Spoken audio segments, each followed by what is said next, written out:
Hi everyone, I'm Casey Shivers from I Am Well, and I'm here with Charley Cropley. Yeah. Yes! Charley is a naturopathic doctor, and he's also an author and a teacher. He's taught thousands of other doctors and written numerous articles and books. So we are truly with an expert in the art of self-healing. So Charley, I kind of wanted to start with the topic of self-healing. Mm-hmm. You and I got to speak earlier this week, and you were telling me about an ankle injury that you had. Yes. So I was curious if you could kind of reshare that with me, the ankle injury that you experienced. Sure. It was this ankle right here, my right ankle. And 13 months ago, I was rock climbing indoors, and I took a fall and swung into the wall, and this ankle exploded. And I've had 2 surgeries and been through tons of PT and naturopathic therapies for it. And this injury and recovering from it has been like a small experiment in the power of the blend of naturopathic medicine, surgery, conventional medicine, and it has taught me a lot about healing.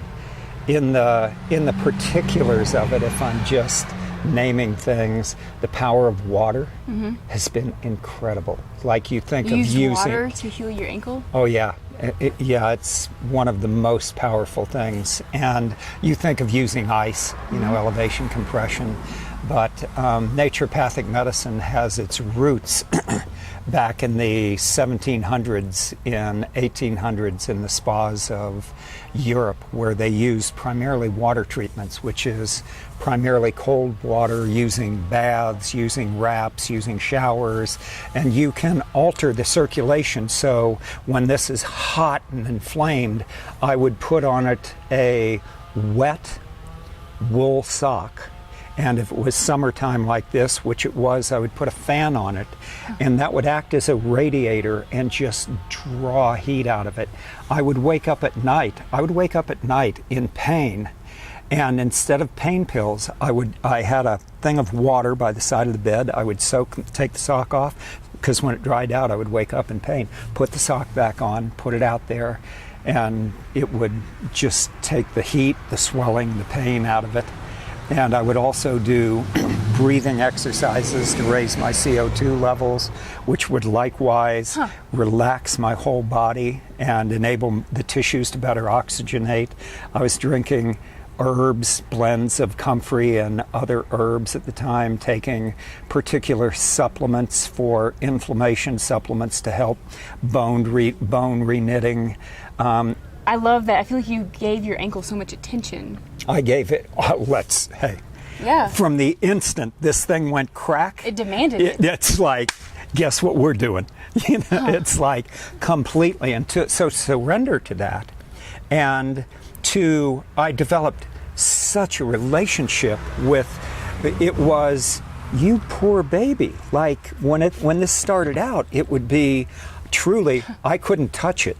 I could feel this, and I could feel the energy from my hands, and I would move it and then gradually get to where I could touch parts of myself and be able to do that. Always asking, like, what do you need? How do we care for you? The whole body, everything focused on healing, if you would, him. And then in the same way, I'd go, look, we have stuff to do here. Yeah. This is as much attention as you get right now. You got to come with the rest of the team here. It makes so much sense. Yeah, and I would do movements like you think, well, in PT, I'm trained to move my ankle around like this. It's like, what about moving the whole body around? And this is, I'm not moving specifically my ankle, but my body gets to coordinate all of this stuff. Yeah, you took it along for the ride. Yeah, and so all of this, is saying this is how you do these things, like, and it learns a bit at a time to how to move correctly with the rest of the body. I love that. It's almost as if you formed a relationship with that body part. Totally. It was angry. He was angry, and you soothed him. Yeah. Wow, that's really neat. He was injured. Yeah. He was injured, and that is true. So in my work with people, when people are sick, they tend to isolate the part that's sick. If they have a breast tumor or if they have colitis, and like they have this abdomen that is painful and causing them all these problems, and to come into to actually touch it and be in touch with it, and to listen and be soothing and speak soothing to it and develop a relationship, and then to feed it, like, how is this for you? I'm making you work to digest this. How is this for you?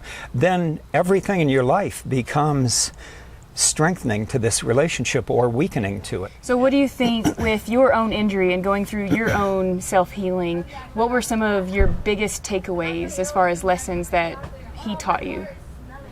Well, learning how to move. And that seems, to say here, it would be better demonstrated, but I initially couldn't touch this foot to the ground so you can see, I'm holding myself here, or I'm holding myself on 3 limbs like this. Gradually, I get to where I can do this, and then perhaps to move it a little, held by 3 limbs primarily. Get more range of motion. Yeah, and then it goes from there. I could turn over this way and do the same thing, and then this gets to move and touch the ground with as little weight as that can hold, and then so on to, I can literally do anything, but I go out and hold my weight on trees so that I can move this ankle, and I put on music and rock and roll to it. And it's been like, I love that. I feel like you're just like playing. You're just exploring movement. Totally, yes. On that note, actually, Charlie, how old are you? 69. Okay, just want to make sure that we said that. Okay, so tell me a little bit more about naturopathic medicine. What is it based in, or kind of what does it mean? Or what is your job as a naturopathic doctor? Naturopathic medicine is founded 100% in nature heals. That's it. Now, what's nature? The first principle is that we are self-healing. We have a principle that is vis medicatrix naturae. Vis is the healing power of nature.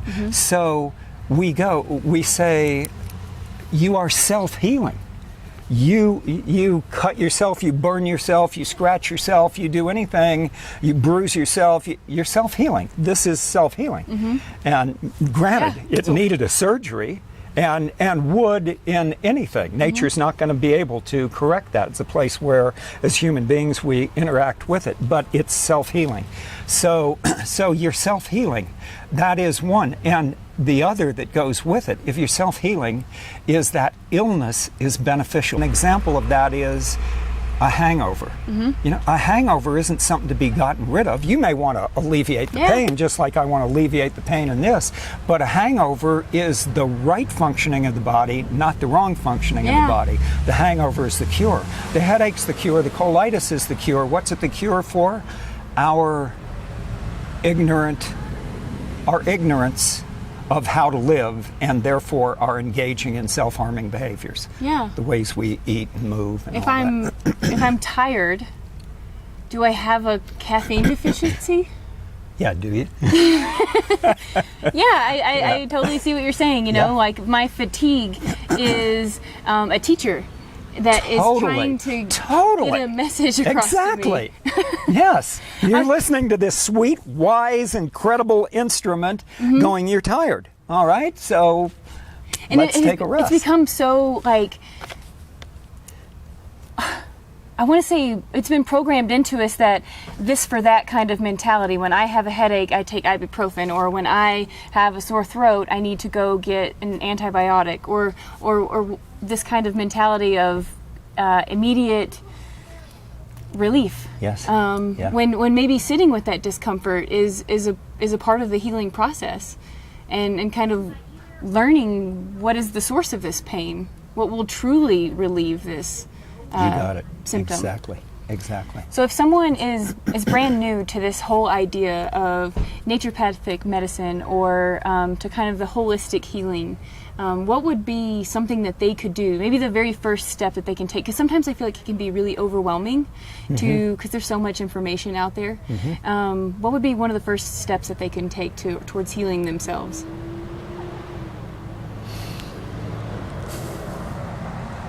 I stumped it. Well, there's no lack.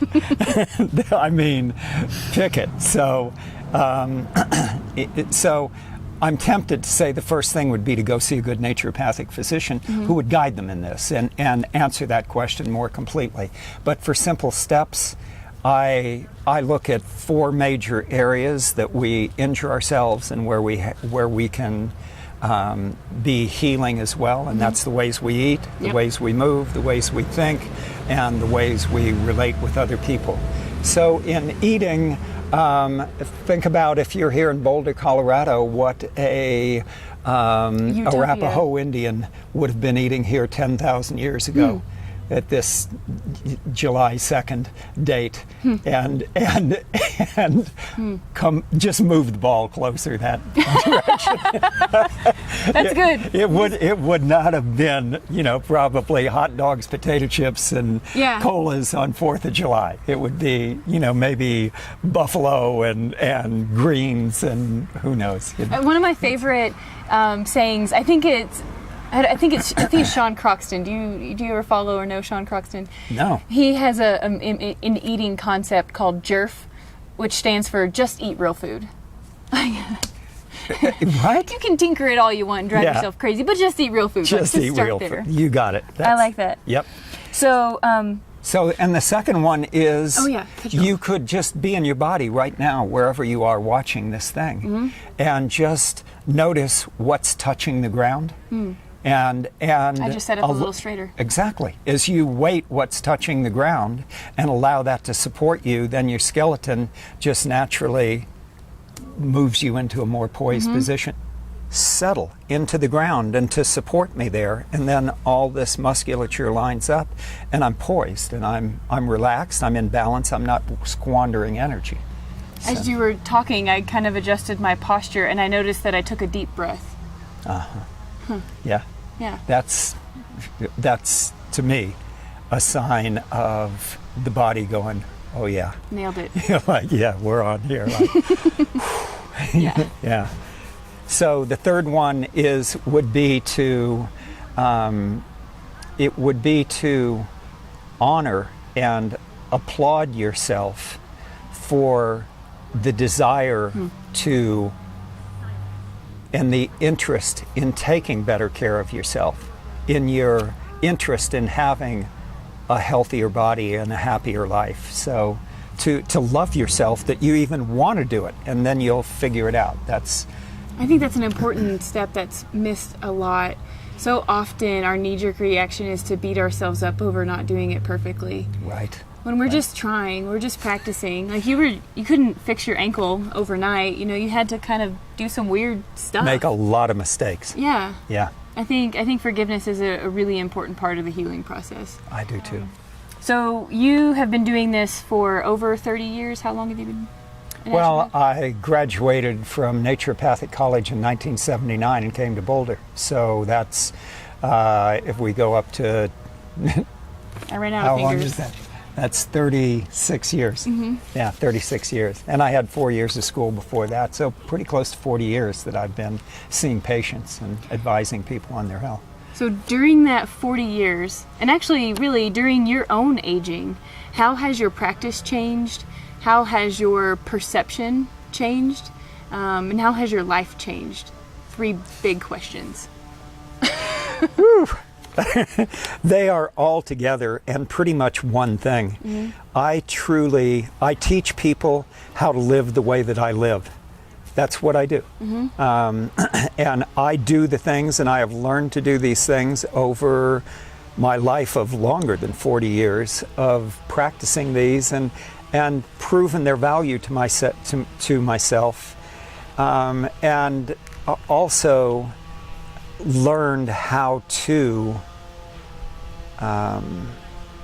progress in each of these paths, to face the challenges, so that when I'm advising someone about how to eat, some people will take the advice and go, cool, and just go do it. But that's not most people.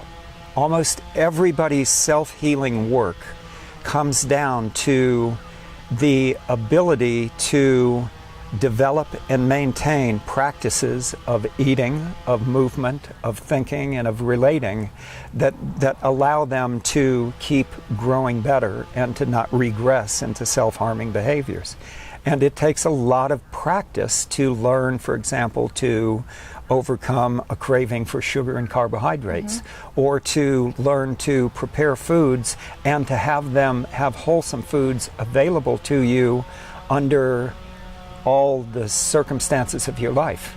When you're at work, when you're driving, when you're traveling, when you're going to parties, when you're visiting relatives through holidays, that's a lot to learn. And so my core work, it used to be, I used to think what I needed to do is figure out what people needed to do to get well. I now generally know that, like that fast, or can pretty well figure it out. But knowing what people need to do is, it's about as much help as saying to somebody, if you got about an hour and a half of good exercise every day, it'd really change your body. Okay. Yeah. Oh, I didn't know that. Oh, why did I think of that? Huh. Dumb me. I love that. And when you say their daily practices. Daily practices. I'm loving that term lately. I played basketball in college, and every day we had practice every day for 4 years, every day.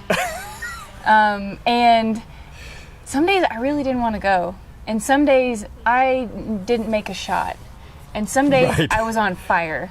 But I showed up. And I tried, and I screwed up, and I got yelled at, but I kept practicing. And through that practice, you get better and better. Like, we grew as a team, we grew as individuals, we grew as basketball players, we got physically stronger. And it didn't happen overnight. We, had to figure out sleeping times. Like when you're traveling, we had to arrange our day schedule. That was a practice of trying to figure out how to balance stress. And how to feed our bodies so that we could continue that stress. Yes. Yeah. And in that, you had the eyes of a coach, an expert on you going, hold the ball this way, or get your elbow, whatever is the particular tip or training that you're getting, and then you go practice that tens of thousands of times until you get it down. And it's identical, except in this, unlike basketball, we're already and always practicing all four of these disciplines. Like you don't get to stop eating. Every day you're eating, every day you're moving, every day you're thinking, every day you're in relationship with other people. And that was designed for us.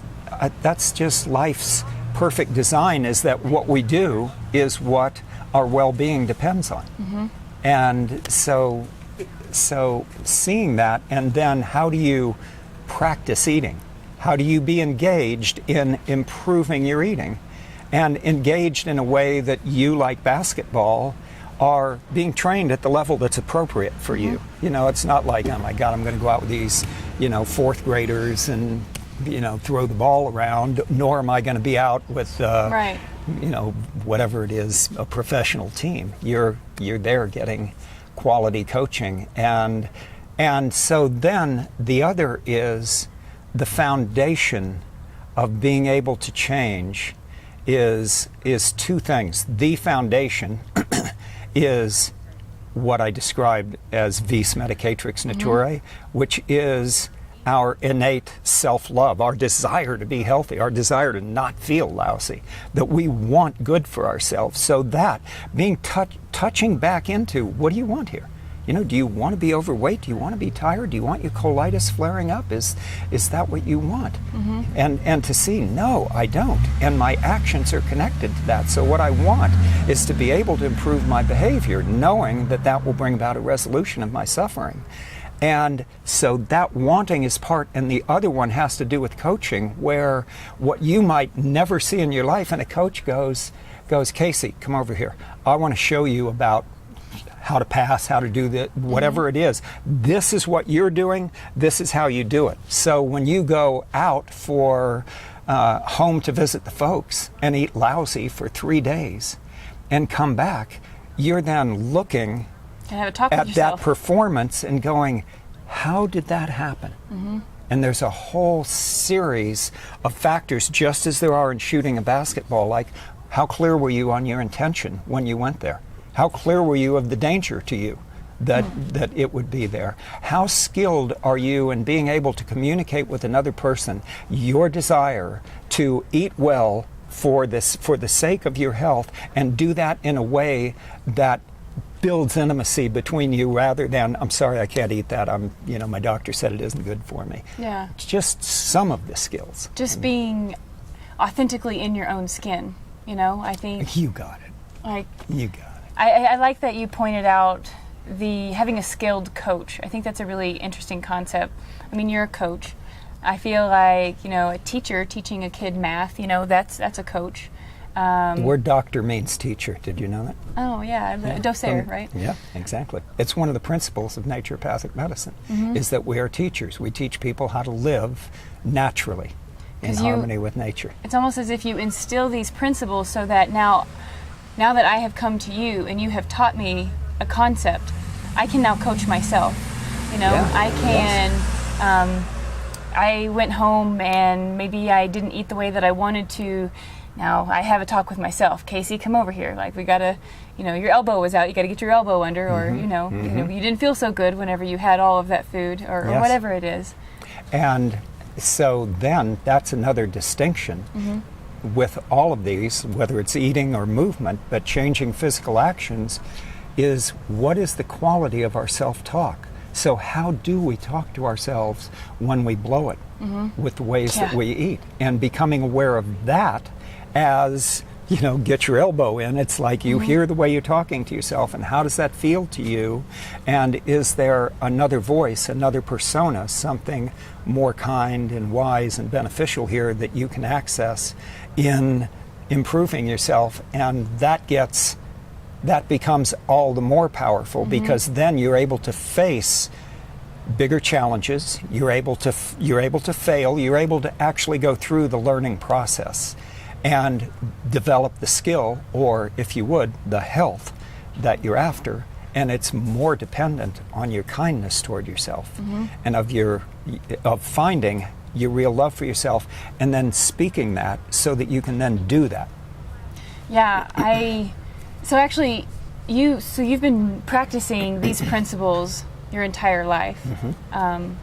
With many great teachers, great teachers. That teacher. Yes. No, human body teachers. Yeah, just, oh my God.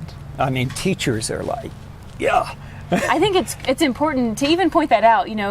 You are someone who, is an expert in your field, but you still seek out coaches and help. Oh, absolutely. It doesn't change, So if you had I'm 28, if you had your 28-year-old self sitting across from you right now, what would you have told little Charley? I would have told Charley, I would have said to him, live your dreams. Yeah, believe in yourself.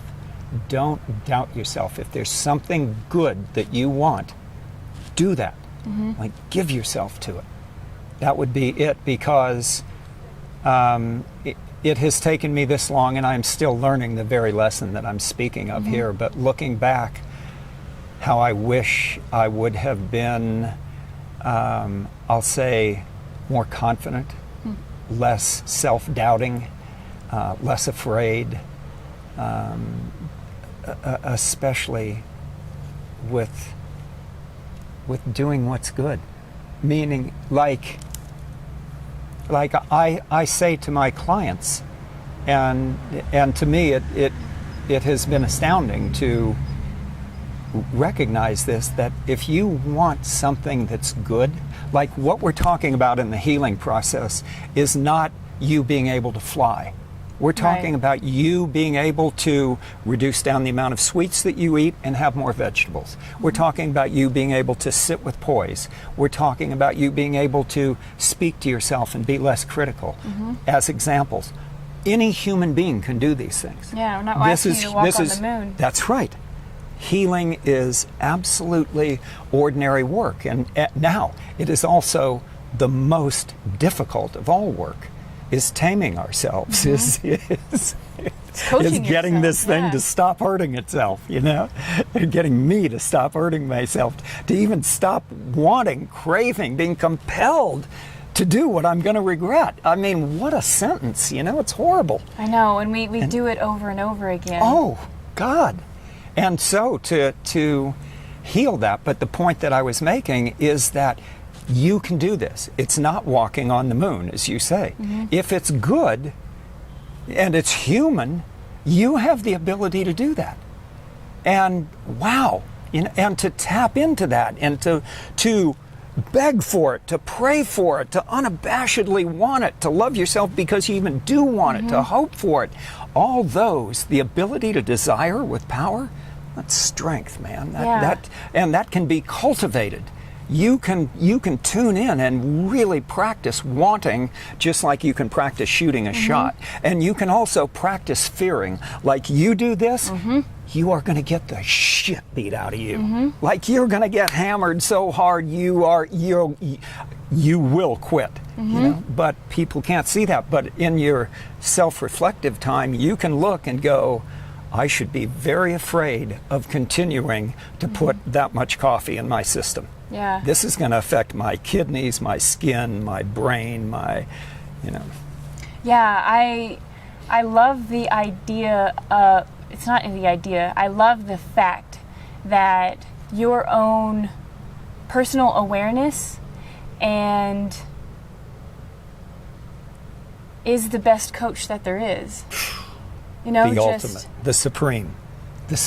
And really having that awareness in relationship to what your dream is, of who you want to be, and if what you're practicing isn't lining up with what your dream is or with where you want to be, then you got to change something. You sure do, because you ain't going to get there on that path. And you're going to drive yourself miserable. Yeah, I find everything that you just said incredibly valuable for me personally, and I know so many people watching this. I hope you rewatch it, and because there's so much truth to it. That little bit of awareness, that little bit of forgiveness, the concept of practicing, asking for help from someone who's done it, and keeping that beginner's mind, even though you've been doing this your whole life, like continuously asking for help, learning how to coach yourself through a long line of teachers before you. It's so intuitive, I feel like that's what self-healing truly, truly is. We have the power. You got it. We have the power, and with each other, with the community, we have so much power. If I have this power by myself, and me sitting together with you, I have twice as much power. If I have a supportive community, I have 20 times as much power. Well, you could do anything. That's right. And so part of this evolution, I'll say for myself, when I was in school, I was taught that the levels of physicians are that the ordinary physician, I believe it was the ordinary physician, or the basic level is being able to heal yourself. And then you can heal your family, and then you heal your community, and then you heal the nation and on to the world. So the superior new physician would be Jesus Christ and Buddha and Mahatma Gandhi and people like that who bring healing to the world. And it's true that it evolves that way, and that I find myself now very much wanting to, or this, like, I think most of us tend to think of myself as this little guy, Charley Cropley, and what can I do? And I go, and that doesn't make sense to me anymore. I know that that's a lie, and I know that I have that ability. So with that, then becomes a different set of questions of how do I influence people, this many people, instead of just this person? Yeah. And I can say I don't have the answer to that. I've always struggled with the phrase "feed the world." I feel like feed yourself, you know, and if everyone feeds themselves, the world is fed. You know, feed yourself, then feed your family. You know, like it's you know, it's a ripple, and that ripple starts in the center, and then it ripples out. You know, It so does. but without the pebble, there are no ripples. You know, Yes. they'll never hit the ends of the pond. That's a beautiful, I like that. That's great. What is your dream? My dream? Well, to answer that realistically, the biggest dream that I'm working on right now is having an inpatient facility for naturopathic medicine, where it would be not a hospital, but more of a spa, and a place where people could go to get well. And I want to have that here in Boulder, where naturopathic medicine can be practiced at its highest potential. The use of water therapies and herbal medicines and nutrition and fasting and physical therapy and all of this can be done in an atmosphere appropriate to it, which is beautiful and in nature. And I want it to be, owned and operated and inseparable from the people of Boulder, so that healthcare, we're self-healing, and so we are coming into an age where we're coming back into that power and assuming responsibility for our own healing, meaning we need to assume financial responsibility for that, and healing